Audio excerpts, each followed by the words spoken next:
This week on Siskel and Ebert and the Movies, Gene and Roger reveal their guilty pleasures. It's basically a beach party movie with a lot of nudity. Movies they are ashamed to admit they like. There, I've named them. I feel better already. Find out what the critics might watch when no one is watching them. If you feel guilty when you rent these films, you can always say, I'm just renting these for a friend who doesn't have any taste. That's this week on Siskel and Ebert and the Movies.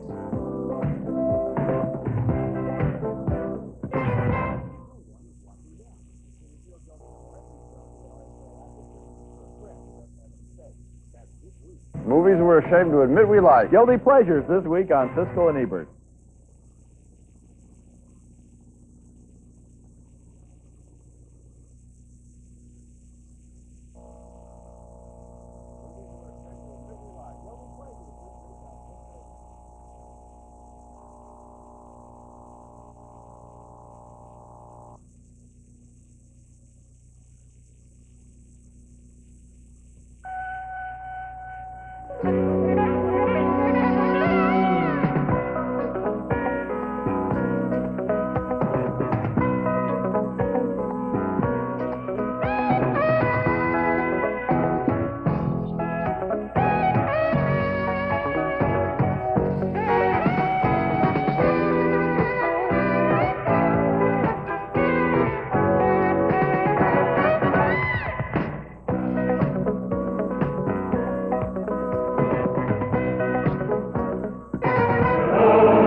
That's the classic Yankee Doodle Dandy in color. Aren't you glad to know, boys and girls, because that movie was made in black and white before you were born, that the colors of the American flag are red, white, and blue.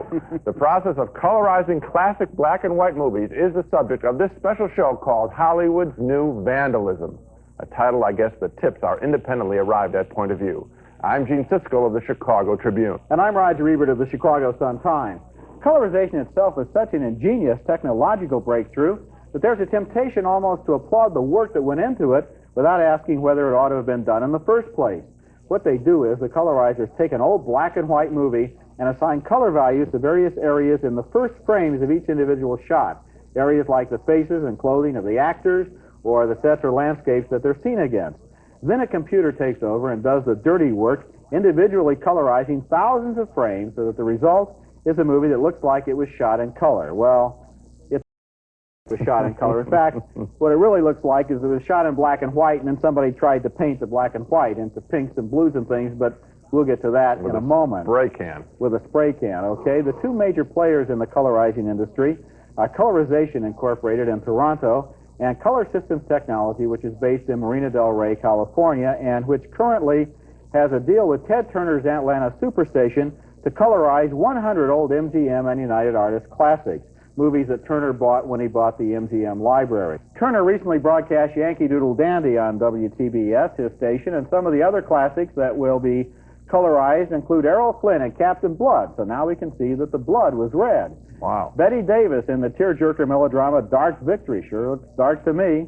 Humphrey Bogart as a killer on the loose in High Sierra. Those mountains were green and they had rocks in them that had colors on them. And Bogart again in John Huston's classic thriller The Maltese Falcon, and I'll bet you that falcon was black. That movie is going to broadcast on Turner Station in November. Meanwhile, the Frank Capra classic It's a Wonderful Life will play in a colorized version on many different stations around the country this holiday season, and it's already available in video stores.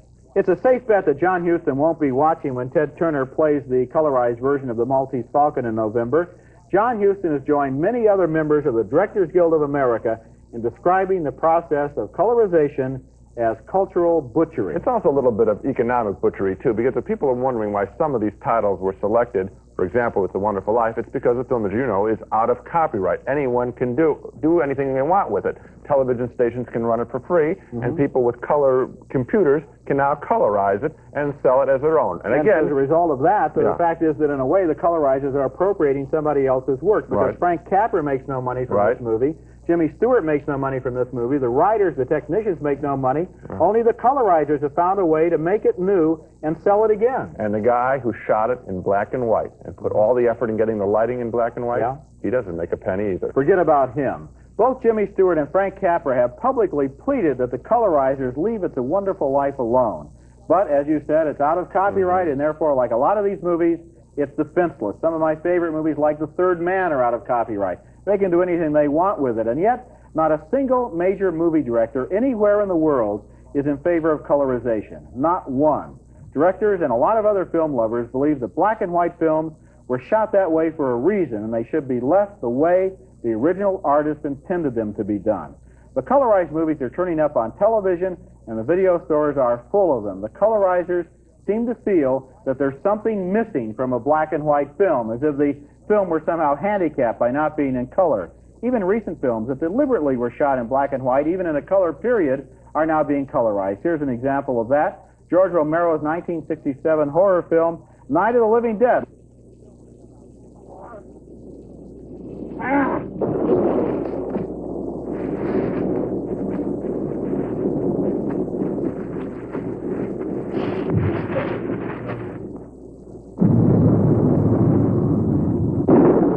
Well, looking at that leads me to the conclusion that with colorization, first of all, it shouldn't be done at all, but if they're going to do it, they should do it better. Did you notice there in the colorized version of Night of the Living Dead, the sky, the woman's dress, the tombstones, and the shirts on both men were all matching violet. They only apparently had one colorized color on their electronic palette. Well, you're exactly right. There's one point I want to differ with you a little bit. You're saying that these people in these color companies feel that there's something missing in black and white films and they have the added quality. Raj, they're not really about that. All they are doing is finding another way to play this stuff in prime time TV and make money. They don't have opinions about color films or black and white. They know that they're violating purist stuff. These are not dumbbells. They are money makers. They're businessmen. They know that you can't play Miracle on 34th Street in prime time unless you offer it new and color. That's what this whole thing is about. It's about money. As for your notion about the fact that nobody in the motion picture industry is behind it, there is one person who is behind it, and this is kind of shocking. It happens to be a former president of the Motion Picture Academy. I want to read you how his mind changed and what it more portends for the future. It's Gene Allen. This isn't a director, though. I said no director was in favor of colorization. This is still a big guy in the movie industry, okay? Gene Allen? Gene Allen, he was the president of the Motion Picture Academy. In September of 1984, this is the Wall Street Journal, he's quoted as saying, as against colorizing Casablanca, a film that's going to be colorized, I don't think we've ever seen perfect color, said Gene Allen. But perfect black and white, that has been achieved. So he was against it in September of 84. Now, 3 months later, January 85, suddenly he's in favor. What happened? Gene Allen has accepted a post with Color Systems Technology. He's going to advise them. And what does he say now? Color conversion is an idea whose time has come. Maybe there was a check in the mail that came too. When Color Systems first approached me for advising the coloring of George Cukor's Camille, this is Gene Allen talking, I began to realize that I had a unique opportunity to protect Mr. Cukor, that's George Cukor, the director's artistic intent. Having worked with him for 18 years, I felt it was almost an obligation. Yeah, if it was such an obligation, why didn't he do it while George Cukor was alive? I can only imagine what George Cukor would say about a colorized Camille. What's going to happen, though, I'm afraid, is that Gene Allen may be at the beginning of a shameful parade of people who are going to go over to colorization because there's so much money in it. Yes, there is a lot of money. Right now, it's brand new. It's easy for everybody to say, oh, black and white is sacred, let's not colorize. The more money that's made, the more people will line up to make some of that money. And all of the studios, for example, the directors who work for the studios are against colorization. The studios can't move fast enough to sell their old black and white movies to colorization. It's a way to recycle that inventory. And you're right. You're absolutely right. It's a story about money, not about art. You got that right. Now, what if you like the new colorized movies? Well, coming up next, we'll show you some ridiculous examples of how badly they're being colored. I jumped in the river to save you so I could get my wings. Uh-oh. The coloring of black and white movies for profit. How do I hate thee? Let me count the ways. First of all, I don't think anyone has the right to obliterate another person's artistic creation. You know, they arrest people who spray paint subway cars. They lock up people who attack paintings and sculptures in museums. And adding color to black and white films, even if it's only to the tapes shown on TV or sold in stores, is vandalism nonetheless. The power of the stark black and white image is one of the great treasures of the movies. The late, great French director Francois Truffaut told me he never wanted any film of his movies to be in color. He was forced to because his films were financed in part by European television, which knew that color films usually draw higher ratings. But Truffaut told me that when he wrote the script of his movies, he never once mentioned color. It wasn't important to him, one of our great film artists. Now we're supposed to believe that some businessmen with computers are going to improve the movies? Ridiculous. But let's look at what they're doing. And when you do look closely at what they're doing, their work is even more insulting. First of all, there's a certain timidity about the colors used. Lots of pastels, as in this scene from the Cary Grant comedy, Topper. The coloring of Yankee Doodle Dandy is a visual mess, with some scenes where everything is awash with blue except the skin tones, which are the same for every actor. So much for the actor's individuality. And thanks for letting me know what your computer thought director Michael Curtiz wanted Jimmy Cagney's skin to look like. Flesh. Wow, what a surprise. The coloring is even more laughable than the classic It's a Wonderful Life, where the computer didn't care enough to color the background of the dramatic scene where Jimmy Stewart attempts suicide. That's right. At a great emotional moment like this, it really helps us to know that his sport coat may have been a gray tweed. Thanks a lot. Surely you get the point. Adding color adds needless information at critical times, and it can often soften the impact of a performance, as in Lionel Barrymore's classic villainous banker in It's a Wonderful Life. In black and white, he's a cold terror. In color, look at the difference. With a navy coat and a fleshy face, he's softer, less harsh, more like you and me. Yes, the dead Lionel Barrymore is pulled back from the grave through electronics to give a lesser performance. How dare they? Coloring also stumbles when the actors move. Look at the color bleeding in this scene from Yankee Doodle Dandy. Oh, why, as you can hear the colorist complaining, did Jimmy Cagney have to move around so much? Why did he have to dance? Why was he such a great artist? And then there are the classic gaffes. Look at the scene of Frank Sinatra in the assassination thriller Suddenly. What's wrong? His eyes. Old Blue Eyes is back, all right. Look at this, as Old Brown Eyes.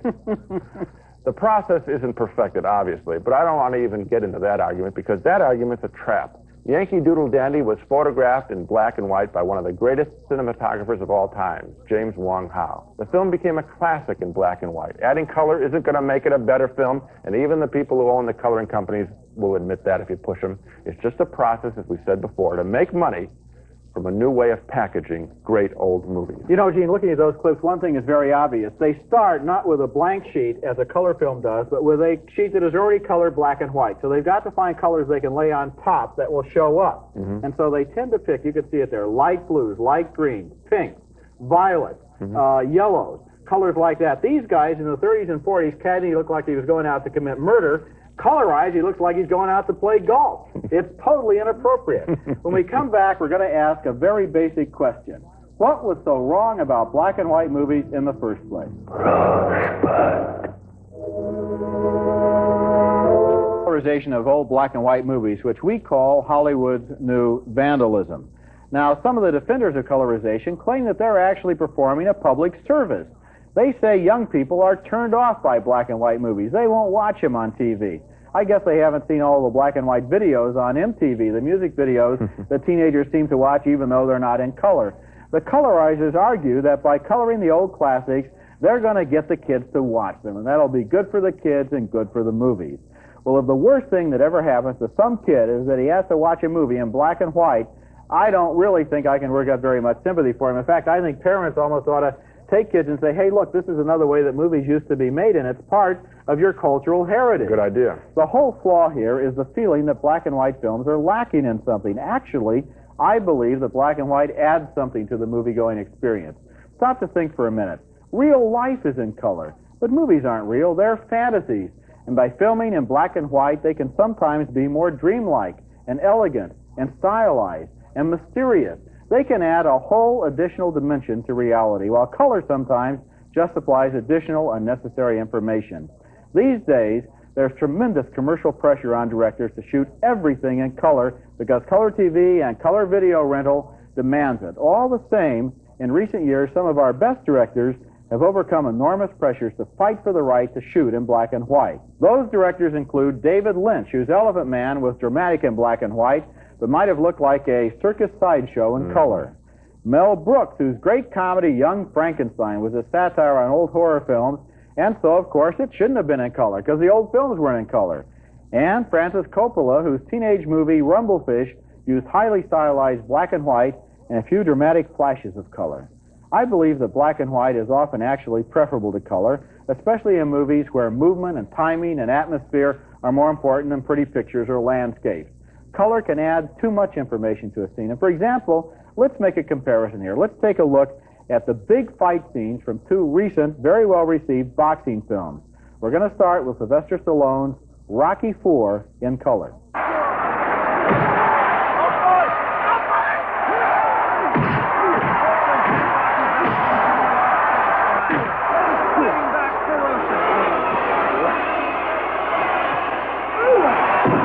Okay, that was Rocky fighting in color. Now here's a black and white fight scene with Robert De Niro from Martin Scorsese's Raging Bull.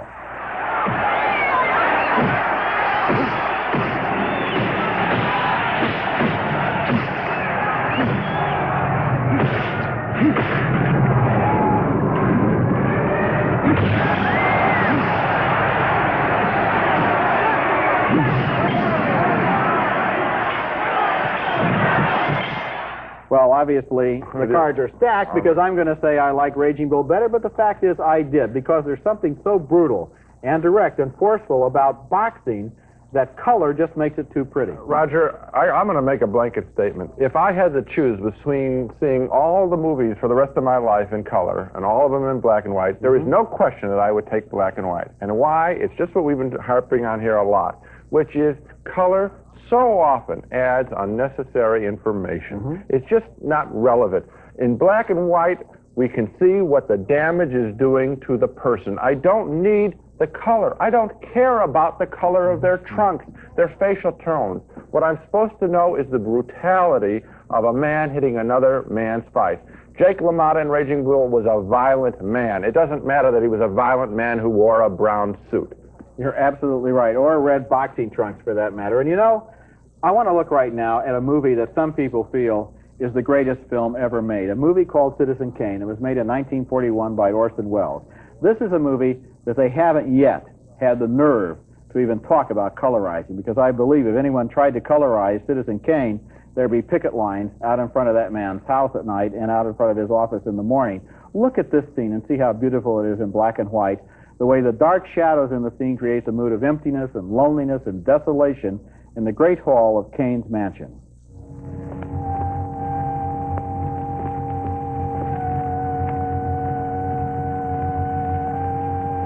What are you doing? Oh, one thing I never can understand, Susan.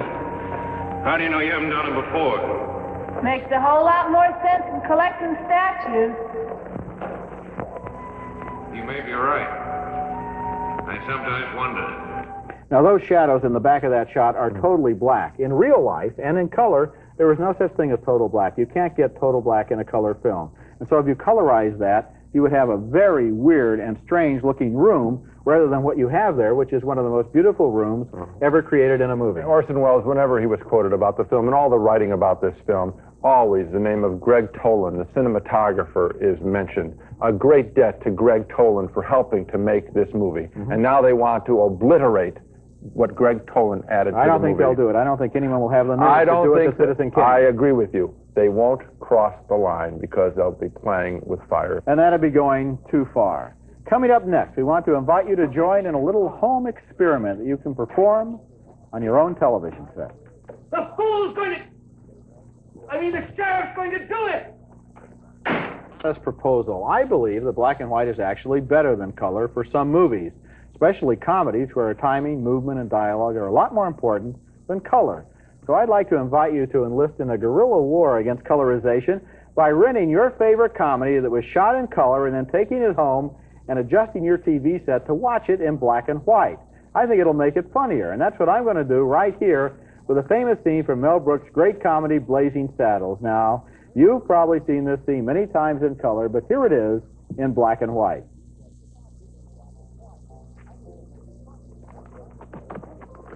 Hey, you can't park that animal over there. It's illegal.